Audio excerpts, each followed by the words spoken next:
জীবনের সর্বোচ্চ শিখরে তিনি পৌঁছে দিয়েছিলেন।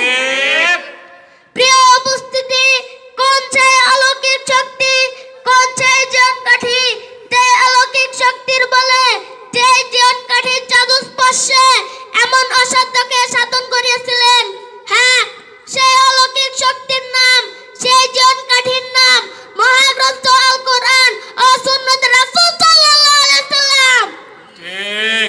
রাসূল কারীম সাল্লাল্লাহু আলাইহি সাল্লাম স্পষ্ট ভাষায় ঘোষণা করেছিলেন, যতদিন পর্যন্ত তোমরা কোরআন ও হাদিসকে শক্তভাবে ধারণ করবে, ততদিন পর্যন্ত পৃথিবীর কোনো শক্তি তোমাদেরকে বিভ্রান্ত করতে পারবে না।